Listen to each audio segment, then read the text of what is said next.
Question 251. Which of the following terms outlines a company's objective for system recovery and permissible data loss? A. ARO. B. MTBF.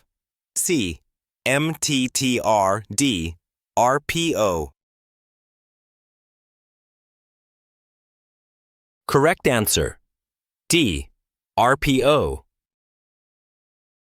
The recovery point objective specifies the acceptable amount of data loss, which is the duration of time that can go by during an interruption before the volume of data lost during that period exceeds the maximum acceptable threshold set by the business continuity plan. Mean time between failures is the estimated time between failures of a device or component. Mean time to repair refers to the average length of time it takes to fix or replace a failed device or component. The annual rate of occurrence is the probability ratio of a threat occurring within a one-year period. Question 252. Which principle suggests that it is not recommended to implement multiple changes to a computer system simultaneously? A. Acceptable use. B. Change management. C. Due care. D. Due diligence. Correct answer. B. Change management. Change management is the procedure of recording all modifications made to a company's network and computers. By refraining from making changes simultaneously, it becomes easier to keep track of any issues that may arise. Due diligence is the process of examining and verifying the correctness of a specific act. Acceptable use policies specify which actions and practices are permitted when using technology within an organization. Due care is the level of judgment, care, determination, and activity that a reasonable person would expect to undertake under certain circumstances to prevent harm to another. Question 253. What distinguishes pseudonymization from anonymization in terms of key differences? A. Anonymization can be reversed using a hash. B. Anonymization uses encryption. C. Pseudonymization requires additional data to re-identify the data subject. D. Pseudonymization uses randomized tokens. Correct answer. C. Pseudonymization requires additional data to re-identify the data subject. Pseudonymization is a technique that still enables the re-identification of the data subject if supplementary data is available, while anonymization, if done correctly, cannot be reversed. Anonymization methods involve grouping data in such a way that individuals cannot be identified from it, and utilizing other methods to prevent the addition of further information that could lead to individuals being de-anonymized. Question 254. In Microsoft Windows environments, when access control is managed through groups, which access control model is being used? A. RBAC, role-based access control. B. DACI, discretionary access control. C. KBACI, content-based access control. D. MAC, mandatory access control. Correct answer. RBAC, role-based access control. In Microsoft Windows environments, when access control is managed through groups, role-based access control is being used. This model assigns users to specific groups based on their role within the organization. Each group is granted permissions to resources based on the roles or responsibilities of its members, simplifying the management of access rights. Question 255. When a device is configured to fail open, what happens when a failure occurs? A. The device will block all traffic completely when a failure happens. B. The device will allow all traffic to pass when a failure happens. C. The device will allow authorized traffic to pass when a failure happens. D. The device will block incoming network traffic when a failure happens. Correct answer. B. The device will allow all traffic to pass when a failure happens. When a device is configured to fail open, it means that in the event of a failure, such as a malfunction or error, the device will not block traffic. Instead, it will allow all traffic to pass through. This is typically done to ensure that legitimate communication can still occur, even if the security or filtering functions of the device are compromised or not operational. Question 256. Which of the following is not associated with the session initiation protocol? A. User agent client. B. User agent server. C. User agent database. D. Signaling protocol. Correct answer. C. User agent database. Session initiation protocol is a signaling protocol used for initiating, maintaining, and terminating real-time communication sessions, such as voice and video calls. The components associated with SIP include 1. User agent. Client. This is the device or application that originates a SIP request, e.g., making a call. 2. User agent server. This is the device or application that responds to a SIP request, e.g., receiving a call. 3. Signaling protocol. SIP itself is a signaling protocol that handles communication between devices to set up, manage, and terminate calls. Question 257. A lock is considered what type of control? A. Corrective. B. Managerial. C. Physical. D. Technical. Correct answer. C. Physical. Physical controls involve physical measures such as locks, while managerial controls refer to policies and practices. Technical controls, on the other hand, include tools such as firewalls and antivirus software. Corrective controls are implemented to address issues or gaps in other controls to ensure they are resolved. Question 258.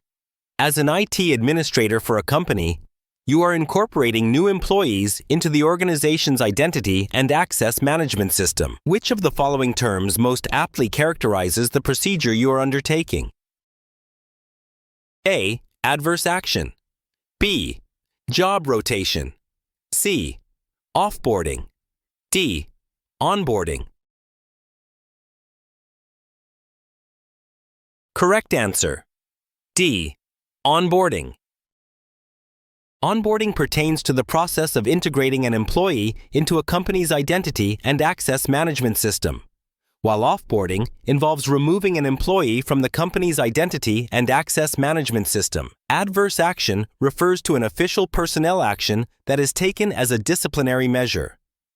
Job rotation enables individuals to gain insight into different parts of the organization and how it operates. This approach also mitigates the need for a company to depend solely on one individual for security expertise in the event that the employee becomes dissatisfied and decides to harm the company. With multiple employees possessing knowledge of the company's security position, it is easier to recover from an attack initiated by a disgruntled employee. Question 259. Which of the following statements best describes a data retention policy? A. Employees must remove and lock up all sensitive and confidential documents when not in use. B. It describes a formal process of managing configuration changes made to a network. C. It is a legal document that describes a mutual agreement between parties. D. Regulations require financial transactions to be stored for 7 years. Correct answer. D. Regulations require financial transactions to be stored for 7 years. A data retention policy outlines the duration for which an organization will retain data. A clean desk policy involves the removal of sensitive documents that are not in use. Change management refers to a structured process for managing configuration changes, while a memorandum of understanding comprises legal documents that delineate a mutual agreement between two parties. Question 260. What is the term used to describe the practice of having different employees responsible for creating user accounts and configuring user permissions? A. Background checks. B. Collusion. C. Job rotation. D. Separation of duties. Correct answer. D. Separation of duties. Separation of duties refers to the practice of requiring more than one person to complete a task. A background check is a process that is conducted when evaluating a potential employee for hire. Job rotation allows individuals to gain exposure to various areas of the organization and understand its operations. It also eliminates the need for a company to depend on a single individual for security expertise in case the employee becomes dissatisfied and decides to harm the company. Recovery from an attack by a disgruntled employee is easier when multiple employees comprehend the company's security posture. Collusion occurs when two or more parties conspire to defraud a person of their rights or obtain something that is illegal. Question 261.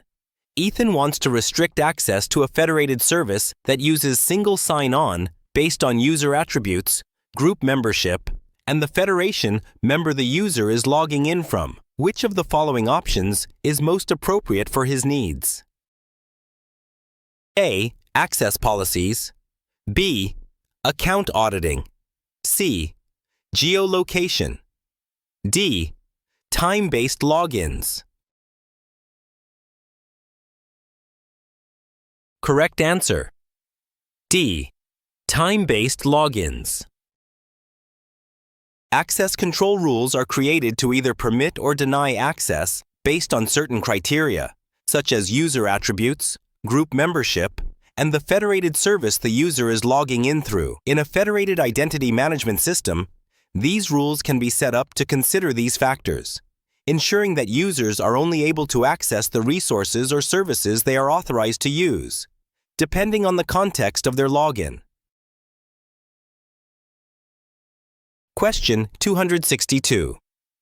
A forensic specialist must prove that the data collected hasn't been altered since its acquisition. Which method is most likely to be used? A. Inspect the evidence collection bag for signs of tampering. B. Encrypt the collected data with asymmetric encryption. C. Ensure the chain of custody procedures are properly followed. D. Use a hashing algorithm to calculate the checksum. Correct answer. D. Use a hashing algorithm to calculate the checksum. A hashing algorithm is most commonly used in digital forensics to prove that data has not been altered since its acquisition. By calculating a checksum, hash value, of the collected data at the time of acquisition, and then recalculating it at a later time, the forensic specialist can compare the two hash values. If the hash values match, it proves that the data has not been tampered with. Question 263. Ethan is worried about password crackers attacking his company's computers, using common passwords to gain access. What is the best way to mitigate this threat? A. Account lockout policies. B. Account usage auditing. C. Password age restrictions. D. Minimum password length requirements. Correct answer. A. Account lockout policies. Account lockout policies are a security feature that automatically disables a user account after a set number of failed login attempts, preventing unauthorized access. This measure helps protect against brute force attacks, where attackers repeatedly try common passwords to gain entry.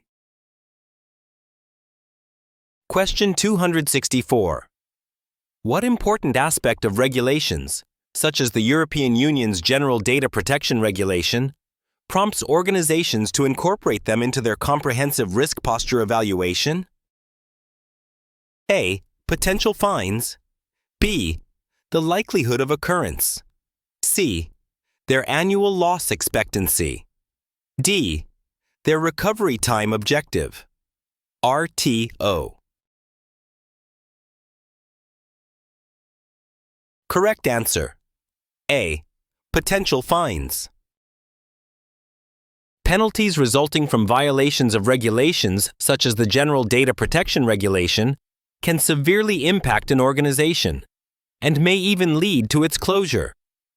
Consequently, organizations monitor compliance with such regulations as a component of their risk posture assessment. Question 265. Which of the following terms best describes a situation wherein all of an organization's traffic passes through a single connection to the Internet? A. Cloud computing. B. Load balancing. C. Single point of failure. D.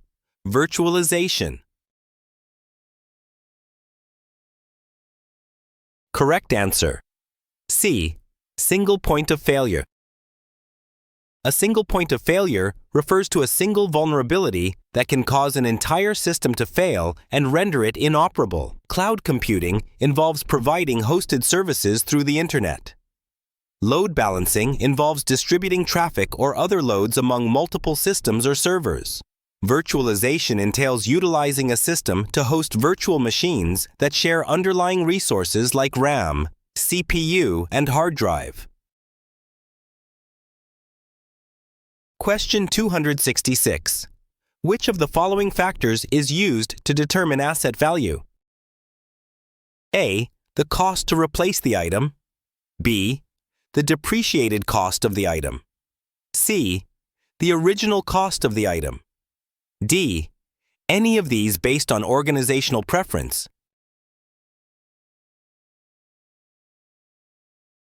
Correct answer. D. Any of these based on organizational preference. Organizations have the freedom to choose the method for determining the value of their assets, but it is essential to maintain consistency in the approach used. Therefore, they may opt to use the original cost, the replacement cost, or a depreciated cost to determine the value of their assets. Question 267. Which of the following concepts is used to determine how maintainable a system or device is? A. MyTM, B. MTBF, C. MTTF, D. MTTR.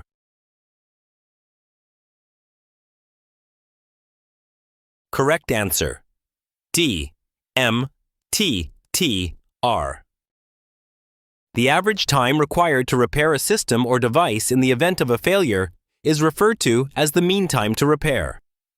As part of business continuity planning, MTTR is utilized to determine if a system necessitates additional redundancy or other solutions if the time to repair and recover surpasses the maximum acceptable outage. MTTR is determined by dividing the total maintainable time by the total number of repairs. Mean time between failures, mean time to fail, and man in the middle is an on-path attack, a term that has been increasingly replaced with on-path. Question 268. As the new security administrator, you have identified the absence of deterrent controls in your company. Which of the following options would you implement to meet your requirements? A. Antivirus scanner. B. Hidden video cameras. C. Lighting. D. Motion sensor. Correct answer. C. Lighting. Deterrent controls are intended to discourage potential attackers from carrying out attacks. Examples of deterrent controls include perimeter lighting and warning signs like "No trespassing." On the other hand, the remaining options are instances of detective controls. Detective controls are meant to identify violations, although some detective controls may also serve as deterrents, such as visible cameras, even though they are not primarily intended for that purpose. Question 269. Which of the following approaches seeks to predict the likelihood of a threat happening and assigns financial values in the case of a loss? A. Change management. B. Qualitative risk assessment. C. Quantitative risk assessment. D. Vulnerability assessment. Correct answer. C. Quantitative risk assessment. Quantitative risk assessment involves assigning numerical values to the probability and impact of an event. Change management is the process of overseeing configuration alterations made to a network. Vulnerability assessment involves identifying, quantifying, and ranking weak points in a system. Qualitative risk assessment involves ranking different risks based on their level of danger using labels such as low, medium, and high.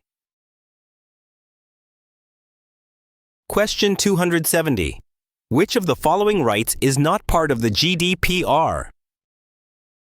A. The right to access. B. The right to anonymity. C. The right to be forgotten. D. The right to data portability. Correct answer. B. The right to anonymity. The GDPR does not grant individuals the right to remain anonymous, but organizations must have measures in place to ensure security, which may involve the use of anonymization when appropriate. Question 271. The importance of changing default usernames and passwords is evident in the case of certain network devices, such as routers, which are often shipped with default and widely known admin credentials that can be found online. A. True. B. False. Correct answer. A. True. Changing default usernames and passwords is crucial for security, because many network devices are shipped with default administrative credentials that are widely known and often published online. If not changed, these default credentials can be exploited by attackers to gain unauthorized access to the device, potentially compromising the entire network. Question 272. In cybersecurity exercises, which team is responsible for defending? A. Red team. B. Blue team. C. White team. D. Purple team. Correct answer. B. Blue team. The Blue Team is a cybersecurity group responsible for defending an organization's systems by monitoring networks, detecting threats, and implementing security measures. Their role includes analyzing potential vulnerabilities, responding to incidents, and strengthening overall cybersecurity posture. They ensure continuous protection against cyber threats by simulating real-world defense strategies. Question 273. What is a simple way to secure hardware, like laptops and PCs, using a key or combination?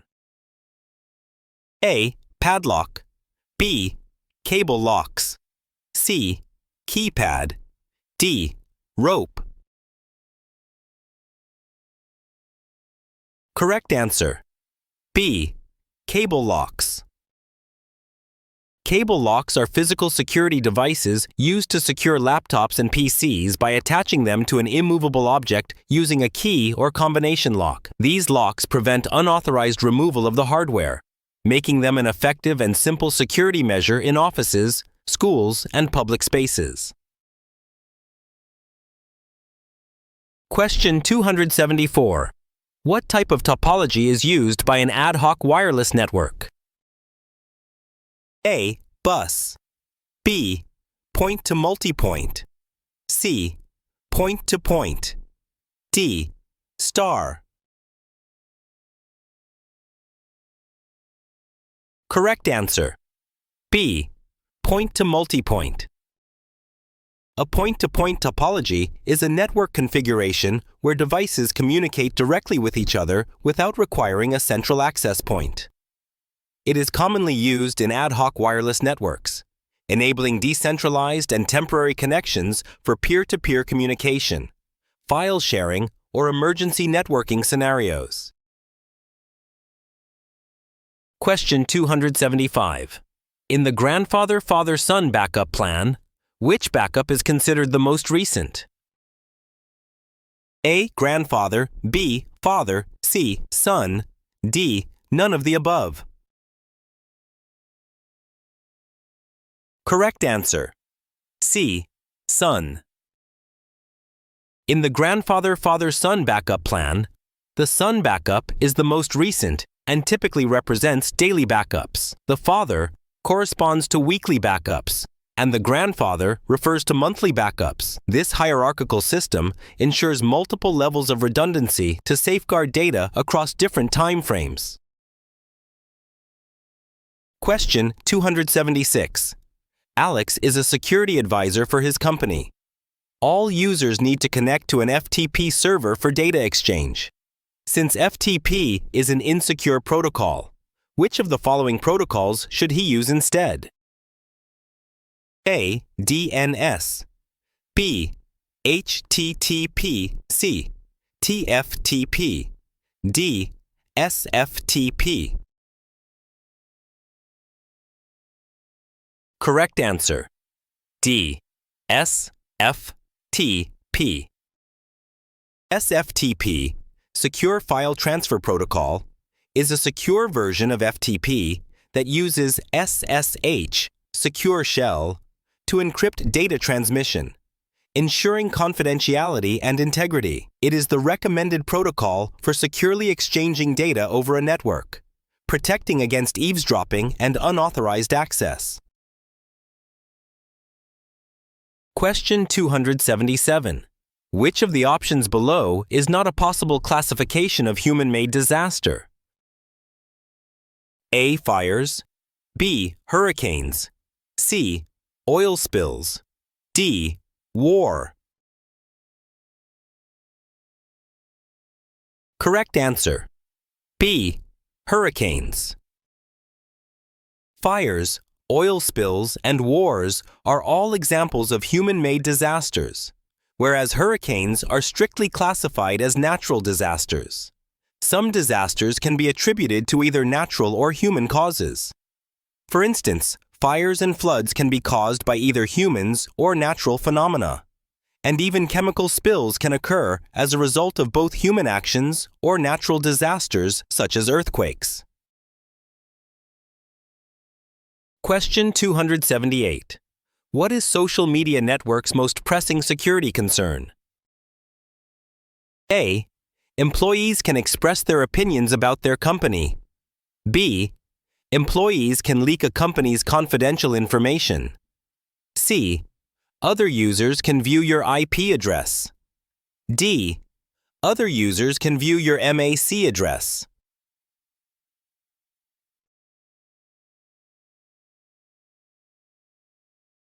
Correct answer. B. Employees can leak a company's confidential information. Workers have the ability to divulge private details of their employer, which may jeopardize the company's security position since malevolent actors can employ this information in their attacks against the organization. However, obtaining a computer's MAC or IP address is not pertinent to the risk of social media networks. Employees can freely voice their opinions about their workplace, as long as they refrain from disclosing any sensitive information without posing a risk to social media networks. Question 279. What is the data privacy function of the credit card company that is responsible for handling credit card transactions for businesses globally? A. A data controller. B. A data custodian. C. A data processor. D. A data steward. Correct answer. C. A data processor. Data processors are third-party service providers that handle data on behalf of data controllers. A data controller, or data owner, is an entity or person that collects and manages data. A data steward executes the data controller's directives and is tasked with managing the data.